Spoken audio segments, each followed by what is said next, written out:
Welcome to the Golden State Media Concepts Beauty Tips Podcast, the show that gives you advice on everything from hair to fashion to skincare products. We'll talk about the latest trends in makeup, hairstyles, and anti-aging remedies. And we'll cover all of the newest fashion trends. If you have an interest in or questions about the beauty and fashion trends that might work best for you, the Golden State Media Concepts Beauty Tips Podcast has got you covered.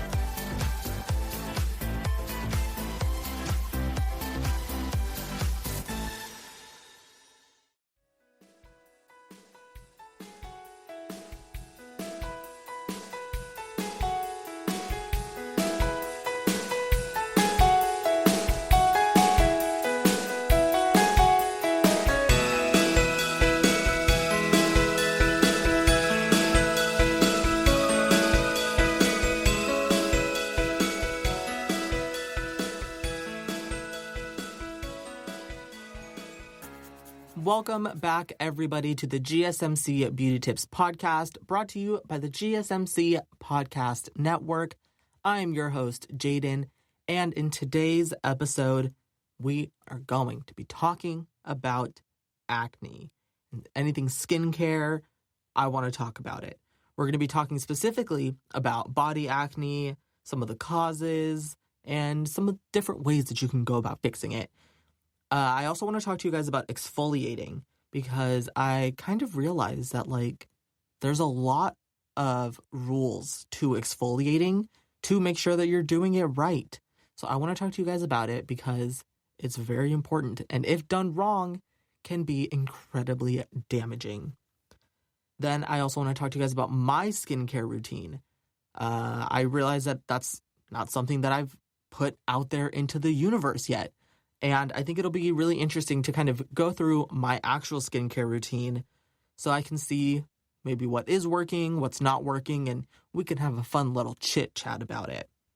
And stay tuned till the end of the show where I will talk to you guys about RuPaul's Drag Race Season 13, The Reunion.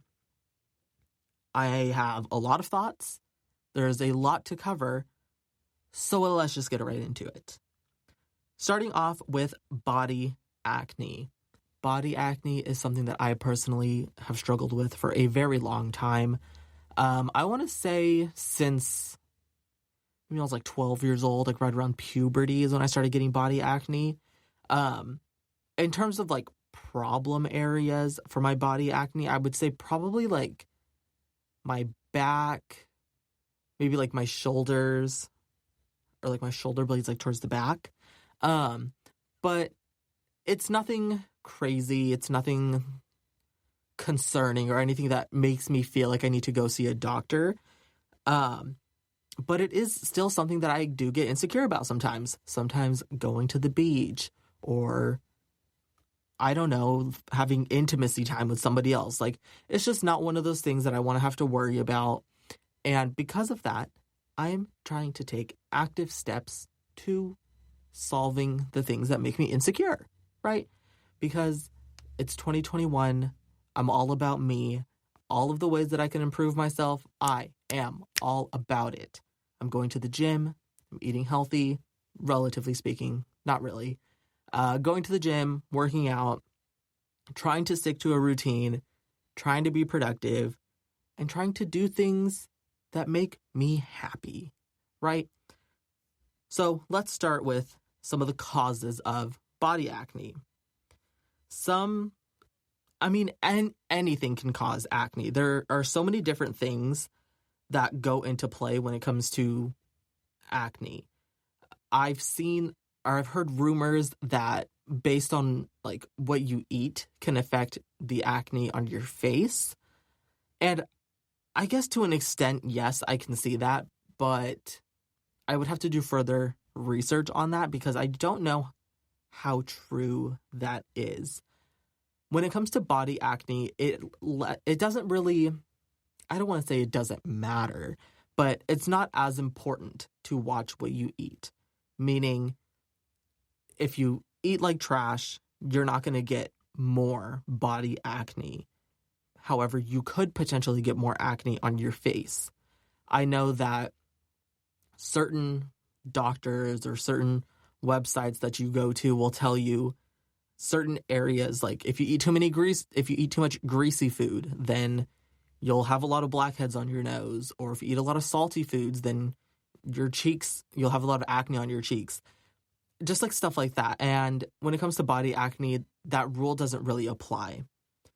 So some of the causes of body acne can be anything from like having too much fragrance in your laundry detergent. That's a huge one. A lot of people don't realize that they have sensitive skin, not just on their face. If you have sensitive skin, I would urge you to go check the other parts of your body and see how you react to your laundry detergent. One way that you can kind of test this is either like dip your finger in your laundry detergent and like rub it on your skin, like your forearm or like even on your back or something, or your legs, anywhere really, and kind of just see how your skin reacts to it over the course of maybe like 30 minutes. And if you don't notice any irritation, any redness or anything like that, then you might not be sensitive to the fragrance that is in that specific laundry detergent. Does that make sense? So if you have something like, I don't know, what's a common like laundry detergent? Tide. Say you use Tide and you dip your finger in there and you test it and you realize that you do have a little bit of redness, some irritation on where you applied it, then I would switch detergents to something that's either fragrance-free or that's specifically for sensitive skin. I know that you can find detergent that's for sensitive skin at places like Target, I think Trader Joe's maybe. So just doing your research and kind of seeing how different laundry detergents affect you. If you use those like scent beads, which a lot of people do use, those don't necessarily like they won't affect your body acne, because that's not what's being, I don't know how to explain this. That's not what's causing like you to break out because of your sensitive skin. Okay, that was a horrible way of explaining that. Let me redo that. The scent boosters are just for the smell on the outside of the clothing. And so with the laundry detergent, that actually gets into the fibers of your clothes and will stay there longer. So it's not that it's the contact of the laundry detergent on your skin. It's more so like the amount of time that it's just like sitting there on your skin. You feel me? Another cause, aside from laundry detergent, the way that you're washing your laundry, could be like just sweating. Like I said, I've been going to the gym a little bit more and trying to be a little bit more active. And because of that, I obviously sweat a lot more. And something that can kind of help with this is to take a shower right after you work out. Or even if you don't work out and you just notice that like your back is just kind of sweaty, then by all means, like you could just jump in the shower and just rinse off your back. Or they sell, I can't remember like any brand names, but they're pretty much like shower towels, like towelettes, if you will. You unwrap them, you take them out of the packaging, and it's essentially just like a really big like baby wipe, and you use it to like wipe yourself down. Those are really good for like summertime and you're just really sweaty and really gross. Like I live in California where it's hella hot, and sometimes like 5 minutes after getting out of the shower, like you'll just be sweating again. And that's when those towelettes like really come in handy, because you can just quickly just wipe down, like go to the bathroom, wipe down wherever you're super sweaty, and then you feel fresh, you feel clean, and it'll help with your body acne. So that's really, really good. Something that can also cause body acne that people don't really think about is dirty bath tools. Meaning if you use like a shower loofah, a rag, one of those brushes, or anything like that, anything that you use on your skin, just like your toothbrush, you should replace it every so often. Because just sitting there in your shower, a lot of bacteria grows on there. And then there's a bunch of bacteria on there and then you like rub it on your skin. Like, come on. Like, what do you think is going to happen? You put bacteria on your skin. Bacteria results in acne. You're going to get acne on your skin, right? So if you're using things like a rag, you don't have to get a new one. You can just throw it in the washer and really just get whatever bacteria that's built up in there and just get it out of there. If you're using something like a loofah, I would recommend changing it out every like 3 to 4 months maybe. Same with those brushes. I personally don't like using those brushes only because I find that they're like too abrasive sometimes. And that can result in a lot of acne scarring. So then you would end up having more scars on your body from acne than actual acne itself. I would recommend just your standard loofah, that's like the mesh one. I think those are abrasive enough to get the job done, but still soft enough to not really damage your skin. But with tools and things like that, you do have to be careful how often you use them because those are exfoliating materials, right? And something that I'll talk about a little bit later is the benefits, the risk, and the purpose for exfoliating and why you should be exfoliating. But the last thing you want to do is exfoliate too much. It can be like, when I say exfoliate, that can mean anything from a bath tool, like one of those brushes, or a chemical exfoliant, a face mask that's supposed to help clear up dead skin, anything like that. Just they have to be done in moderation or you will really mess up your skin, and that is not what we want. Another cause of body acne that I personally think is the one that got me, and if you're a student, it probably affects you too. It is your backpack. I know. I was fully gagged when I was doing all my research, and I saw that backpacks can affect how much acne you have on your back specifically, obviously. The reason for that is because if your backpack is super duper heavy and it's pressed up against your back and it's hot and you're sweating, you see where this is going? It's just a breeding ground of bacteria. And plus, a lot of times people don't really like wash their backpacks. When I was in high school, I was washing my backpack maybe once every like 3 years, maybe, if even at that. And it's one of those things that really should be done more often than people think. When I was in high school, I would put like food in my backpack, and then it would spill, and then I would just be like, oh, well, now my backpack's dirty. But it didn't really like click in my head that I can just take everything out, throw it in the washer, take it out, and then it's clean. And it also can help your backpack, or not your backpack, it can help your body acne because you're wearing cleaner clothes. Your clothes are more fresh and they're a little bit more clean, so there's not as much bacteria on them. The same thing goes with like wearing clothing that's a little bit too tight, or even wearing dirty clothes. If you're wearing clothes that are too dirty, again, that's just a breeding ground for bacteria. They're going to be crawling all over you, and you're just not going to be happy, and you're just not going to be feeling beautiful, which is the whole point of everything: to feel gorgeous, to feel stunning, and to feel sickening. So I'm going to tell you guys a little bit more on what you can do to kind of help not just acne on your back, but anywhere, really. So, like I said, there's gentle exfoliating. If you have one of those brushes, maybe just very gently. I cannot stress how gently enough. Like, I don't want an ounce of pressure being applied to your skin when you use a brush.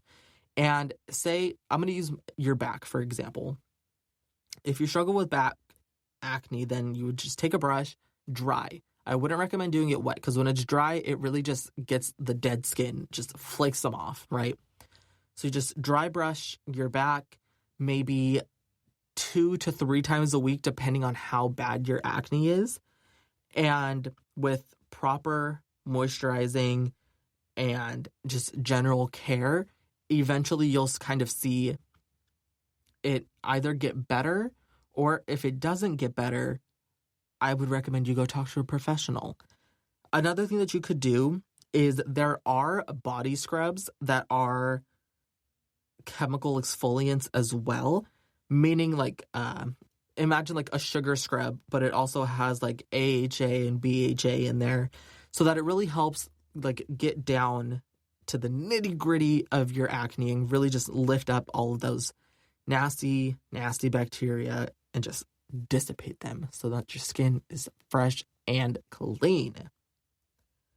And then, like I said before, shower after you work out. The last thing you want is for like your sweat and your body odor and your nastiness to just be like sitting and marinating on your skin, because that's just not right. This goes back to the breeding ground of bacteria.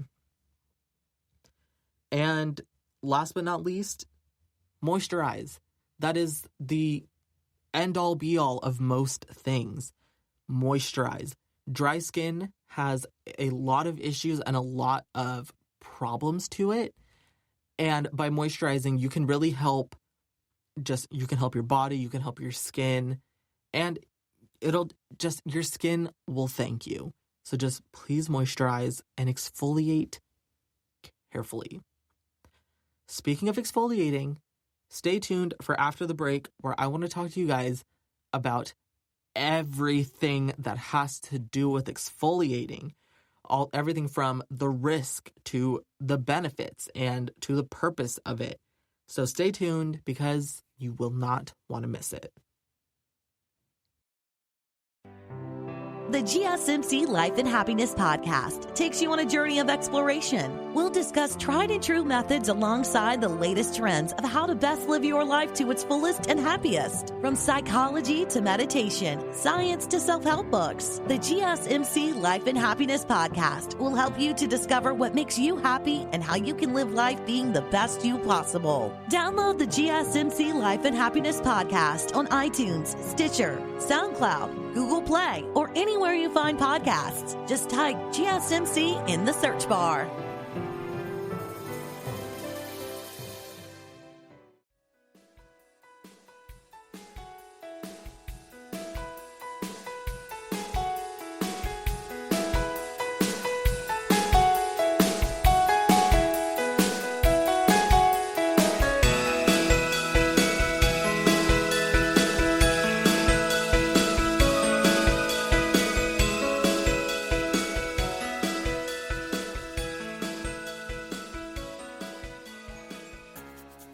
Welcome back, everybody. Thank you so much for listening to episode 104. Oh my God, I know, I can't believe we're already at 104. Feels like just yesterday I was recording my very first episode. I think it was episode 90 or 91. And I had no idea what I was doing. And here I am, episode 104, still don't really know what I'm doing. But that's okay, because this is a learning experience for everybody. And we just having a good time. We just having a little fun. Hanging out with the girls, hanging out with the guys, too. Hanging out with the girls, the guys, the theys and the thems, and everything in between. So, before the break, we talked about body acne. Now, I want to talk to you about exfoliating. Because, Lord knows, I have made my mistakes when it comes to exfoliating, and I am dealing with those consequences. So, I would like you to listen to my experience when it comes to exfoliating, and please, I'm asking you, friend to friend, because we're friends, just listen and apply the things that I'm saying, because they will help you overall in the long run. So, exfoliating, what is it? What is the purpose of it? So, exfoliating is the process of taking something that's a little bit abrasive or a little bit rough, and how do you even explain this? You like rub it on something that has something that you want to take off, Imagine like sandpaper on wood, right? You can sandpaper the wood and it'll smooth it out. It's the same kind of concept, but with your skin. And as you can imagine, if you're sanding a piece of wood, you can sand it too much. The same goes for exfoliating your skin. You can exfoliate too much. So when it comes to exfoliating your skin, the reason why somebody would want to do this is to get rid of dead skin that's on there, help fade any acne scars, help with just general cleanliness of your skin. And there's just so many benefits to exfoliating. So like I said, it can help reduce any acne scars. If you have any like hyperpigmentation anywhere on your skin, then exfoliating will help kind of even out your complexion a little bit, just so that your skin is more of an even tone and, you know, your skin is more even. It also will help. So myself personally, I have really big pores, kind of like in not my under eye area, but a little bit lower, kind of in my cheek area. My pores are massive. I'm talking like golf ball sized. I'm just kidding. That doesn't make sense. Like my pores are really big, and because of that, I get blackheads, I get breakouts. If you get really, really close to me, I feel like you can like really see inside of my pores. Like that's how big they are. And by exfoliating, you're able to like really get into your pores and just take out any of like the gunk that's in there, right? However, everybody knows that there are good oils and there are bad oils for your skin. A good oil would be something like, oils wasn't a good word. There's good things and then there's bad things for your skin. A good thing would be like collagen that helps with your skin, that can benefit your skin in a bunch of different ways. And then there's something that would be bad for your skin. An example, pollution. If you live anywhere in California, you're exposed to pollution just through the air. It's getting in your skin and it's getting in your pores, and it's not cute and it's gross. Tell me, I want you to answer this truthfully and out loud. Are you okay with having pollution in your skin? If you answered yes, you are okay with that, then I have a follow-up question. Are you okay being gross? That's what I thought. So exfoliating can really help, like I said, get in those pores, take all the nastiness out, and leave you kind of with like a fresh canvas, a blank slate, if you will. So if you do struggle with over exfoliating, whether it's chemical exfoliating or, like I said before, like one of those dry brushes or a loofah or those spin brushes that people will use for their face, I would consider most of those things to be too abrasive. I think even if you, what's that one brand? Elf. Elf has this brush that has a bunch of really soft bristles on one side, and it has like this like silicone, there's like a bunch of bumps on it, right? So it's for exfoliating. And I really like using that one. I don't use it very often, but I like that one because the bristles are soft enough to like make my face wash really, really foamy. And then I use the other side to put it onto my skin. Now, I'm going to walk you through some of the motions that I go through while exfoliating with one of those brushes like that. It is a manual brush. It's not electric. You don't plug it in or anything like that. You're just rotating like your hand, right? So the way that I go about doing it is, like I said, I'll put my liquid face wash in my hand and I'll foam it up with the soft bristles, and then I'll put it on my face directly from my hand so that all my face wash is on my face. And then I take the brush, the stippled side of it, and I will very gently, I hold it at like the very, very bottom of the handle. It's not very long. I want to say it's maybe like 4, maybe 5 inches. And so you hold it at the very bottom and I'm basically dragging it across my face. I'm not applying any pressure whatsoever because I'm just trying to get the oils the bad stuff that's on my skin, that's on the surface of my skin. So by just dragging the brush across, I'm able to take off the bad, but not go deep enough to disturb the good. Period. That was kind of everything. And I will kind of try to go in circular motions, kind of on my cheeks and kind of focusing on like my jawline and just like my chin and my neck area. Because something that exfoliating also helps with is just overall like circulation, blood circulation in your face, which can help achieve glowier skin. It can increase like your cell turnover rate so that your scars are fading a little bit better, and it can even out your skin tone like we talked about. And it's really good because it's super duper gentle. I'm obsessed with it. Now, like I said, there is such thing as over exfoliating, which unfortunately has happened to me.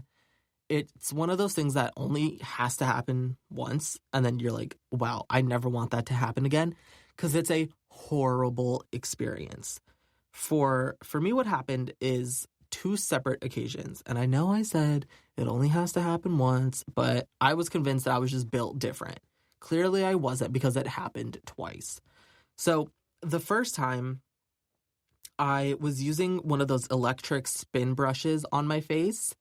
And what I would do is anywhere I saw even the slightest imperfection on my skin, I would brush that part of my skin and I would just leave the brush spinning on that one spot for maybe like 1 to 2 minutes.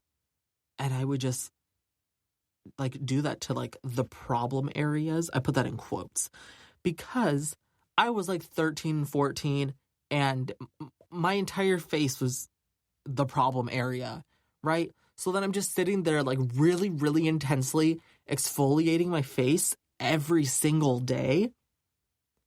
It was a recipe for disaster. I think that's probably why now I kind of have some acne scars. I do have a lot of skin texture kind of, again, on my cheek area. It could be from that. I remember when it first happened, my skin was so sensitive. It was so sensitive that I would touch it and it would just feel hot. And I couldn't like touch it for too long because it was just so sensitive and so irritated and I was in so much pain. It almost was like, imagine you have like a really, really bad sunburn and then you just scratch it or like you brush up against something and it just hurts. It was kind of like that. So that's the first horror story that I'm hoping will scare you away from over exfoliating. The second one came from a chemical exfoliant. This one was not too recent. I want to say maybe 2 or 3 years ago.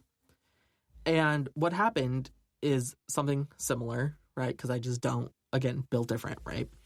I put the chemical exfoliant on my skin and it was a mask. So you put it on and you leave it on for a little bit and then wipe it off. Well, I left it on and I want to say you were only supposed to leave it on for like 20-25 minutes or something. Well, I fell asleep with it on and I woke up. Luckily, I woke up about an hour or so later, which is still a long time to have a really strong chemical exfoliant on your skin. And when I woke up, I was in so much pain. I thought I was going to have to go to the hospital. I was in so much pain. Luckily, I knew what happened and I knew kind of what was happening. I just over exfoliated my skin and my skin is just really sensitive right now. So I just need to be careful. So what I did is I gently oh my God, as gently as possible, I wiped it off and I washed my face and I made sure that there was none of that chemical exfoliant left on my skin. And I stayed home. I don't think I was in school at the time. It might have been on like summer vacation or something. So I didn't go outside because my skin was so sensitive that I didn't want to go outside and have the sun really just do even more damage. So I stayed inside for a couple of days, took really good care of like, I can't remember if I put like aloe vera or like, I put something like that on my face to kind of just soothe it a little bit. Because again, my face felt really hot, really irritated, really sensitive. It was almost like if you like scrape your elbow or something like on the carpet, and then the skin is kind of just raw and it's just like not cute. Like my entire face felt like that. Luckily, I don't think I had it on long enough to have any like permanent damage done. But who knows? It was very traumatic. So while it may not have affected me physically, mentally it did some damage. I'm just kidding. It wasn't that bad. So I want to tell you again some of the signs and some of the things that you can kind of look out for to kind of see when you're over exfoliating, because it might not always be as dramatic as you can't even touch your face. It could be things like again, your skin is just irritated and it just looks a little bit of red. It's a little bit inflamed. If it burns, that's a good way to tell. After my showers, sometimes I would notice that once I would put on my chemical exfoliant, I would notice that it kind of burned a little bit or that it would sting a little bit. And that's when I would realize, okay, well, why is this happening? So I would go back and I would think and I would realize, oh, well, it's because I exfoliated yesterday with a brush and now I'm exfoliating today with a chemical exfoliant. And so I recognized that that's what that burning was. So I immediately took it off and then it was fine. I made sure to be really thorough when I was washing it off, because the last thing you want is for there to be a little bit still on there and you're doing more harm than good. If you're noticing a lot of small pimples and just breakouts in like areas that seem a little strange, then that can also be a sign of over exfoliating. Because then what that means is that your skin or that your body is trying to compensate for the skin that you took off. Because the purpose, like I said before, of exfoliating is to get rid of old dead skin. But if you exfoliate too much, then you're also starting to get rid of the alive skin cells, if that makes sense. And so then your body will try and overcompensate and put more, and then that'll result in breakouts. If you notice any sensitivity to products that you normally weren't sensitive to, it can be things like makeup or sunscreen or moisturizer, things like that. If you find that you're starting to develop a sensitivity to those things, then I would evaluate and see maybe you're over exfoliating. So that is everything that I have to tell you guys today about exfoliating. There's so much to cover because there's so much surrounding exfoliating. So let me know if this is a topic that you guys are interested in. If you guys want more information about it, by all means, I would love to give you that information. After the break, we're going to walk through my skincare routine. I would say this is probably the most complicated and the most thorough that my skincare has ever been. So stay tuned because it will, trust me, be a roller coaster. Tired of searching the vast jungle of podcasts? Now listen close and hear this out. There's a podcast network that covers just about everything that you've been searching. Hey! The Golden State Media Concepts Podcast Network is here. Nothing less than a podcast bliss with endless hours of podcast coverage. From news, sports, music, fashion, cooking, entertainment, fantasy, football, and so much more. So stop lurking around and go straight out to the Golden State Media Concepts Podcast Network. Guaranteed to fill that podcast itch. Whatever it may be. Visit us at www.gsmcpodcast.com. Follow us on Facebook and Twitter, and download us on iTunes, SoundCloud, and Google Play.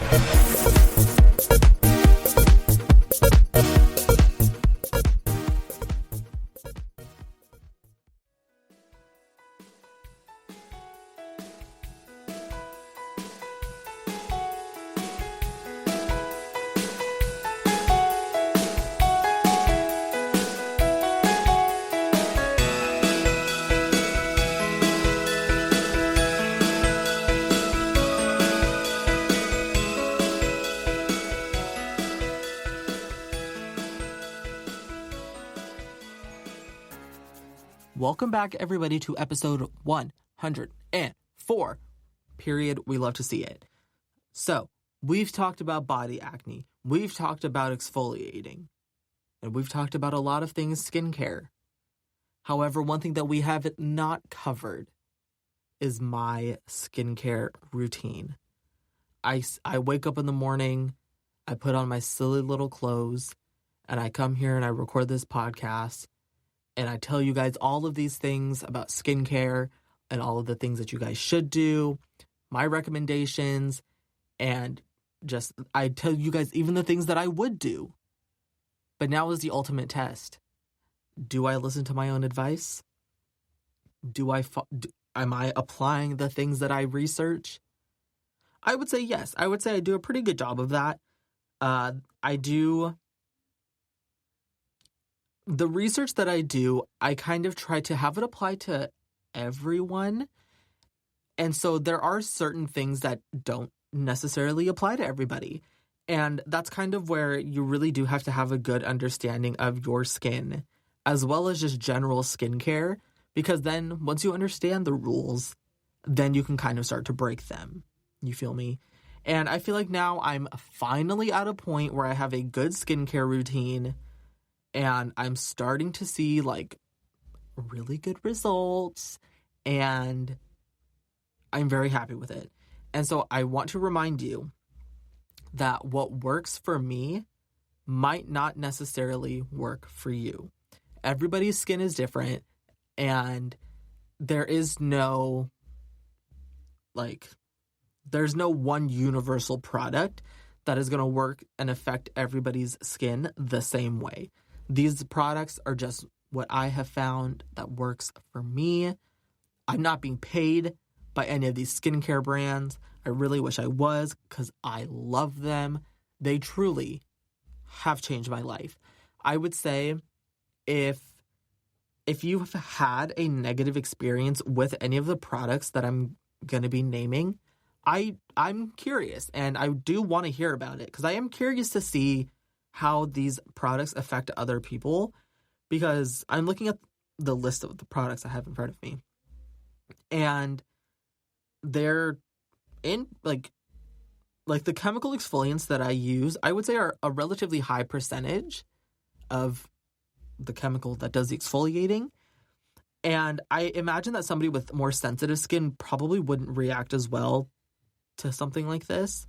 But like I said, I am curious, so by all means, let me know.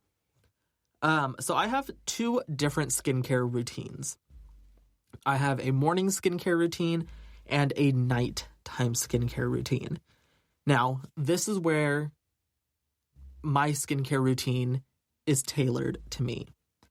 I only wash my face once a day. And it's typically like when I take a shower, right? So if I take a shower in the morning, then I will follow my daytime skincare routine. But if I take a shower at night, then I'll do my nighttime skincare routine. It's very rare that I'll do both. I don't think I ever have. The products that I use in my daytime skincare routine are the same products that I use for my nighttime skincare routine. I just use less. Does that make sense? Like for my daytime skincare routine, there's a cleanser, 2 chemical exfoliants, a mask, a serum, and a moisturizer. That's 6 things. I lost count. That's 6 things. And then for my nighttime skincare routine, I just do cleanser, serum, moisturizer. That's it. That's it. Well, I guess that's not technically true because regardless of the time of day, I will put sunscreen on. So I guess there's 7 in the daytime, 4 at night. But enough chit chat. Let's get into it. So for the cleanser that I use, I really do like the Trader Joe's face wash with tea tree oil. So all of the products that I use, I took photos of them and I will be posting them on our Instagram so that you guys can see exactly what products I'm using. So if you want to, you can test them out yourself.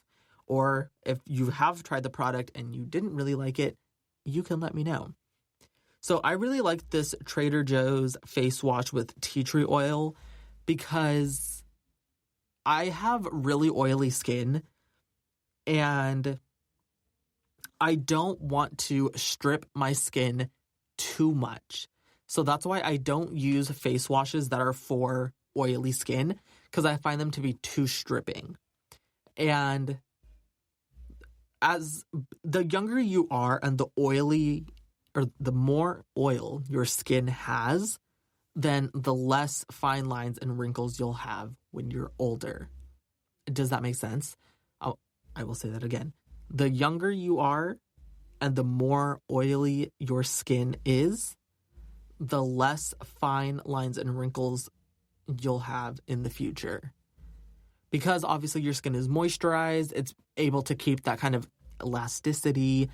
And I find that the face wash, the Trader Joe's with tea tree oil, really does help clean my skin without stripping my skin. So once I go through with the cleanser, if you find that just doing one cleanser isn't enough, then you can always go for the double cleanser method, which I would be careful with because then you kind of risk overstripping your skin again. But that's why you would go through with so this Trader Joe's face wash with tea tree oil, you put it in your hands with a little bit of water, you rub it together, and it foams up like soap, right? There's a different type of cleanser. I am pretty confident that those ones are more oil-based, meaning you pump a couple of squirts in your hand, you rub it together, and it doesn't get foamy. It just spreads on your hand. So that when you put it on your face, you're not necessarily like creating any suds or any like foam on your face. That's what the double cleanser method is. So you would go through with something that's foamy and sudsy, and then you would go through with something that's more oil-based. Because I don't want to overly strip my skin, I don't do the double cleanser method. Instead, after I cleanse the first time, I'll go through with my first chemical exfoliant. Technically, it's step 2 of 3, so I do skip step 1, only because I got these exfoliants as a gift, and it didn't have step 1, and I just never pursued, like, getting step 1. The first exfoliant that I use is Paula's Choice 2% BHA Liquid Exfoliant Salicylic Acid. So I really like this one because it's a leave-on exfoliant, so it's more of like a serum, right? I want to say like maybe 2 pumps, and then rub it into my skin, and then I kind of let that sit for a little bit, and I always wait maybe a minute or 2 in between each of these steps, just so I can give my skin, a little bit of time to breathe. I don't want to overwhelm my skin. I don't want to throw too much at it at once, because then I just feel like it's not really like getting all of the benefits. So I'll go in with my cleanser, wash my face as one does, Then I'll do my 2% BHA of salicylic acid. Then after 1 to 2 minutes, once I feel like my skin has really, really absorbed it, then I'll go back in again with the 8% AHA gel exfoliant glycolic acid. So this one is it's the first exfoliant is salicylic acid and the second one is a glycolic acid. Both of them are going to be really good chemical exfoliants, and I don't use a lot of it. Only because since I'm putting 2 exfoliants on my face, I don't want to put too much, right? So I hardly do any of the AHA glycolic acid. And for this one, so for the salicylic acid, I rub it onto my face, like fingertips, palm, and all onto my face. But for this glycolic gel, or the gel glycolic acid, I will just put it on my fingertips and kind of just tap it into my skin, but just on the places where I feel like I have really, really bad scarring or discoloration or hyperpigmentation or anything like that, just because I feel like it really targets those areas, and tapping as opposed to rubbing really like makes sure that like the product gets in there. And I really like that. I've noticed a lot of difference in like the lines on my face. Rubbing your face too much, you start to pull, and then eventually your skin will kind of start to sag. You'll kind of have looser skin kind of on your face. And so just by tapping in some of the product like that, it helps just put the product on there without disturbing the skin. And it's great. I love it. So next, what I do, and I don't do this next step every single day. I want to say I do this mask maybe like once a month, only because if I'm exfoliating my face with 2 chemical exfoliants, the last thing I want to do is go in again with a chemical exfoliating mask that's really, really strong, right? So I go in with the ordinary AHA 30% and BHA 2%. If you remember, the exfoliants that I used before are also AHA and BHA.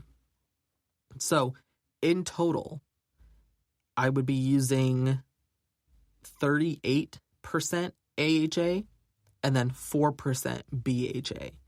So that's the reason why I don't use the mask very often.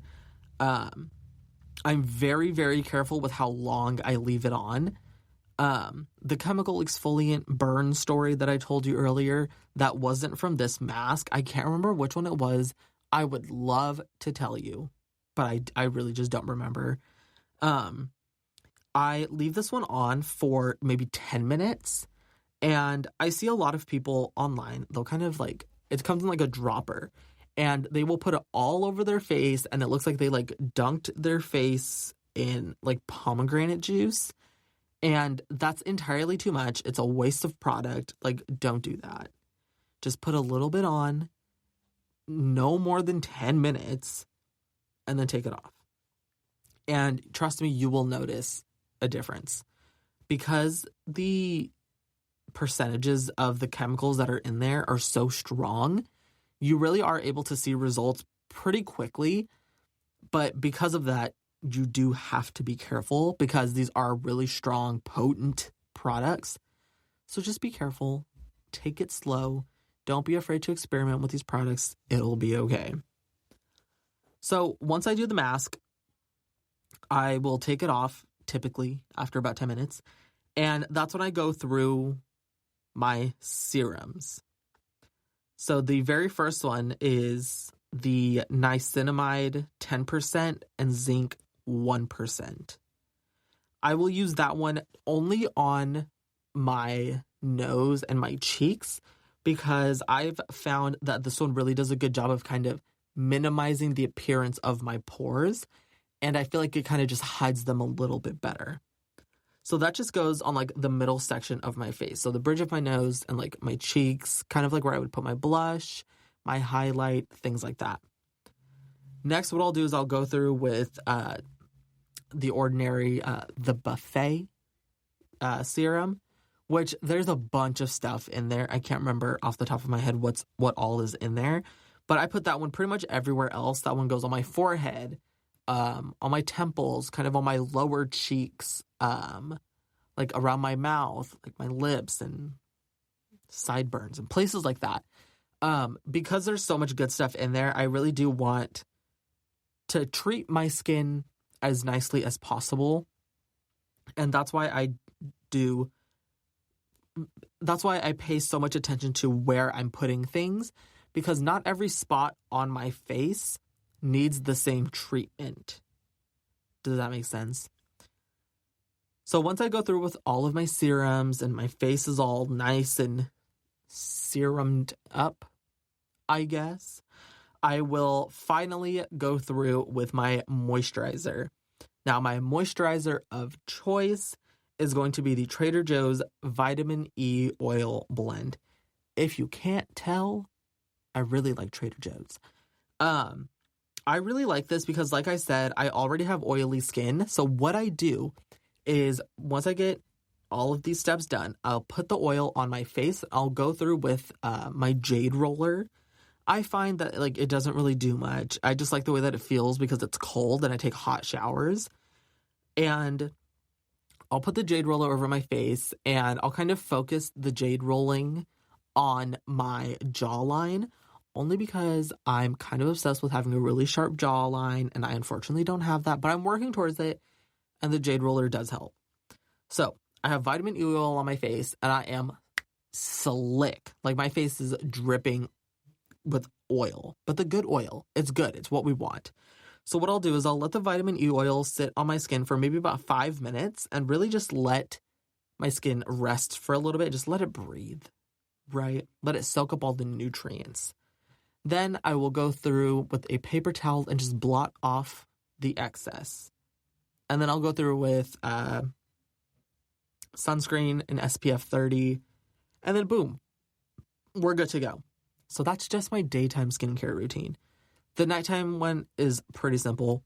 I go through with the Trader Joe's face wash, and then I go in with the niacinamide 10% and the zinc 1% serum, and then I moisturize, and then I put sunscreen on. And that's all there is to it. I really hope you guys enjoyed listening to my really elaborate skincare routine, but now let's talk about Drag Race. Stay tuned for after the break, where we will be recapping the reunion. Do you want to be healthier, yet you just don't know what to do? All these shows telling you this and that, but nothing seems to work. Well, listen close. Golden State Media Concepts has got something great for you. The Health and Wellness Podcast, dedicated to workout trends, healthy eating habits, diet, and everything about healthy living. Join us in our banters as we help you not just live life to the fullest, but live it to the healthiest.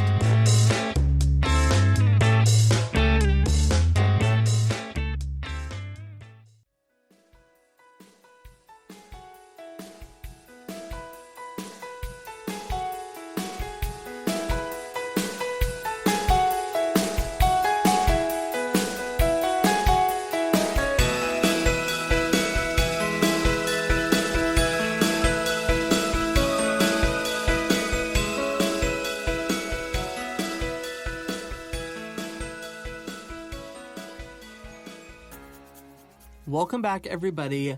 I cannot believe we're almost done with this episode. It's been a fun one. I really do enjoy just doing a whole bunch of research and then just throwing a bunch of information at everybody. I love doing it so much. It makes me feel useful. And I love to feel useful. But now let's talk about something that didn't require me to do a lot of research. I just had to sit there, watch, take it in, and form an opinion, which isn't very difficult for me. I want to say I have an opinion about pretty much everything. I want to talk today about RuPaul's Drag Race Season 13, The Reunion. If you watched The Reunion and you've seen reunions before for RuPaul's Drag Race, you'll know that it was very different. Personally, it was different in a way that I didn't like. I will come out and say that I did not like the season 13 reunion. I thought the format of it was kind of weird. The queens didn't necessarily interact with each other as much as I thought they were going to. It seemed just really produced and didn't seem very natural. It seemed really scripted. And, I mean, it's a reality show, so what can I expect? But just from what I've seen in the past with the show, it's kind of almost losing its authenticity a little bit, which is unfortunate because I really do like the show. I did think that it was interesting how RuPaul had another queen ask the queens a question, as opposed to how it normally goes where RuPaul is the one asking the questions and digging for answers and prompting a response from the queens, right? And that just didn't really happen. RuPaul wasn't really interacting with the queens. It was all done virtually, so none of the queens were actually together, at least not that we know of. But I guess given COVID-19 and the pandemic and everything, I do understand why they made some of the choices that they did. But I miss the old reunion, you know? Spoiler alert for season 9 of RuPaul's Drag Race.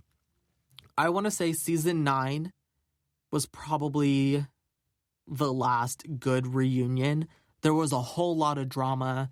There was just, RuPaul was asking all the right questions. Like, the queens didn't censor themselves. It didn't seem like anything that they said was disingenuous or not true, even. I could tell that everything that they were saying is truly how they felt. And I just didn't feel that with these season 13 queens. Like I said, it's unfortunate, but I saw a comment on Instagram today that said, just because the show, or some, oh my God, what did it say? It was like, because a lot of people are saying that the show is overproduced, not to take it out on the queens themselves. Because they're not the ones in charge. They're not the ones who have the power to write the script or be the ones who are doing the overproducing. It's other people.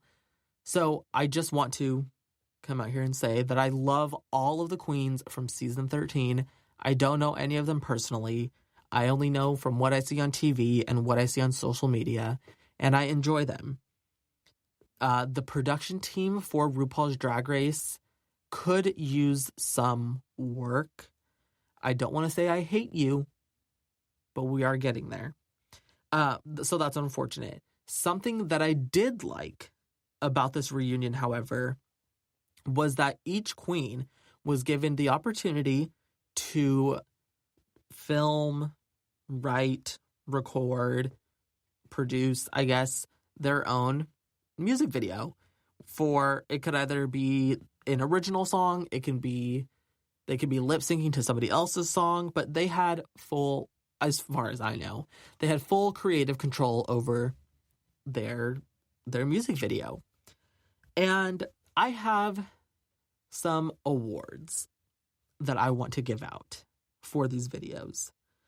Categories include Best Original Song, Biggest Shock, Best Editing, Funniest Video, Sexiest Video, Best Lyrics, and finally, Most Gay.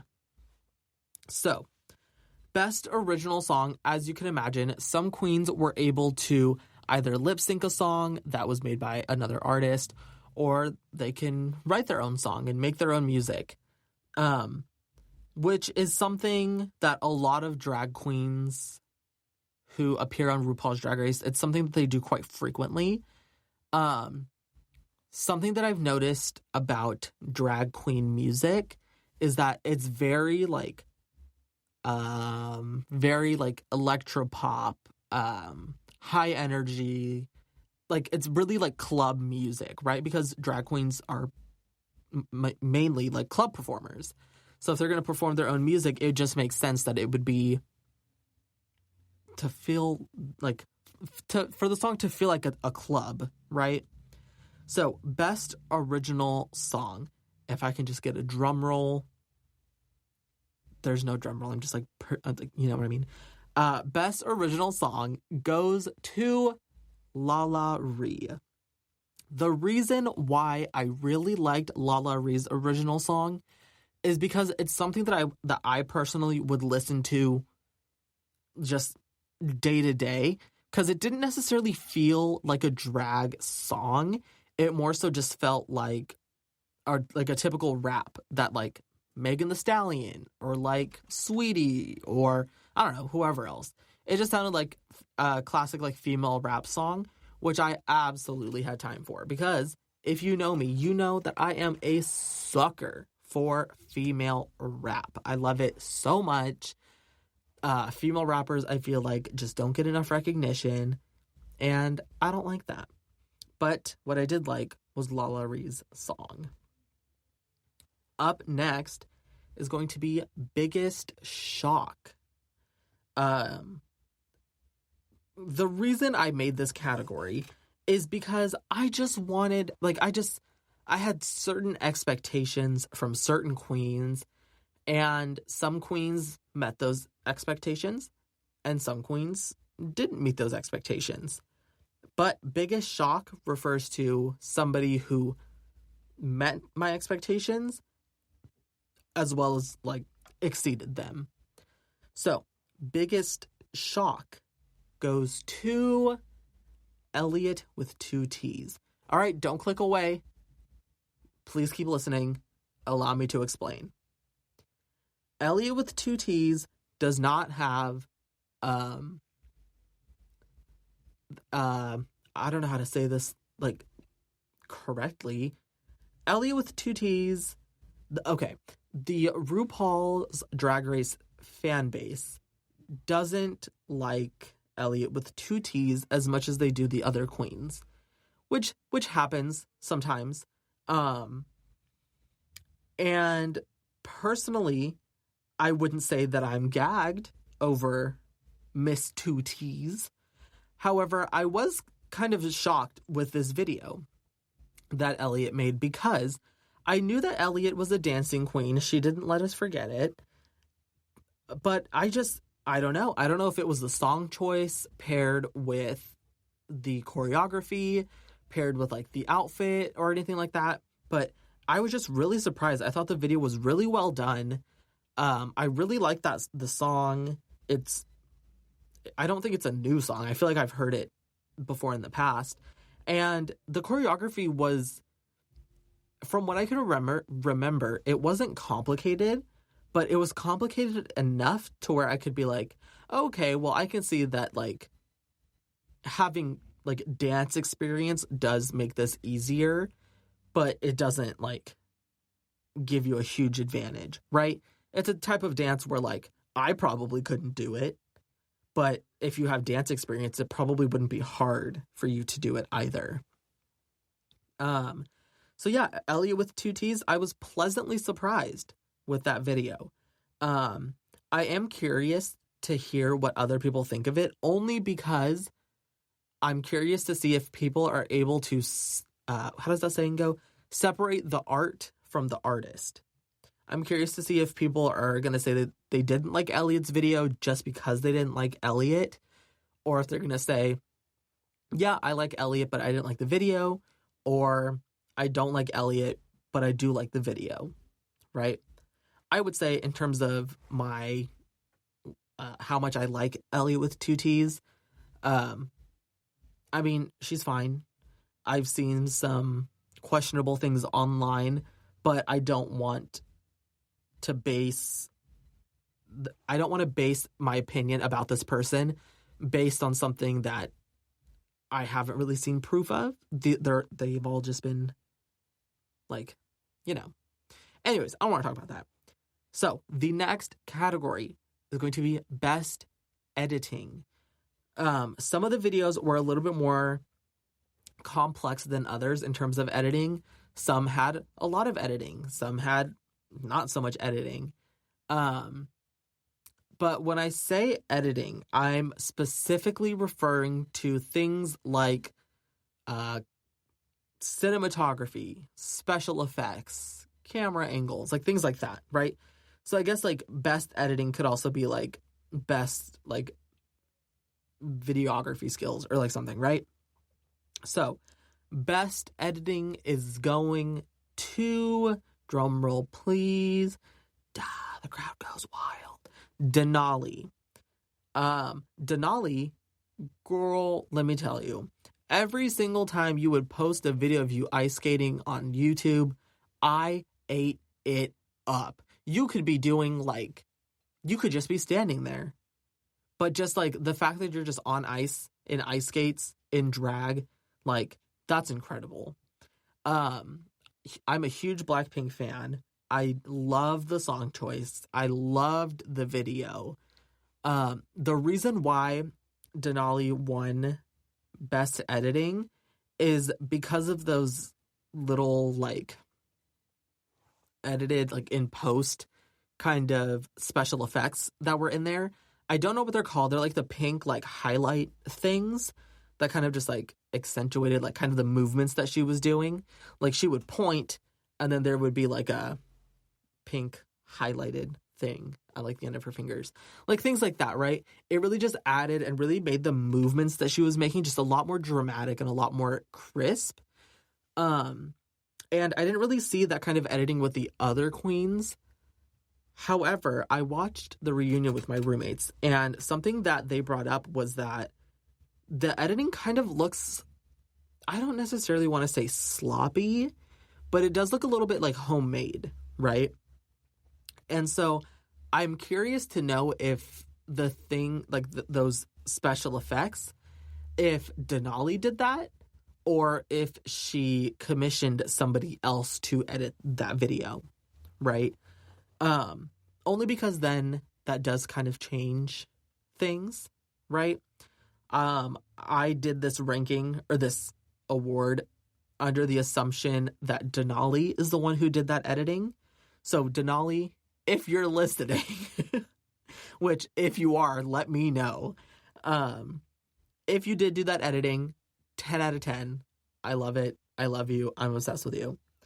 However, if you didn't do the editing and you paid somebody else to do it, girl, let's just say I hope you didn't pay them a lot. Because, yeah, it looked very homemade. So the next category that we have is funniest video. This is just the one that was just so weird, just made me laugh, didn't really make any sense. And this one goes to the trade of the season, Joey J.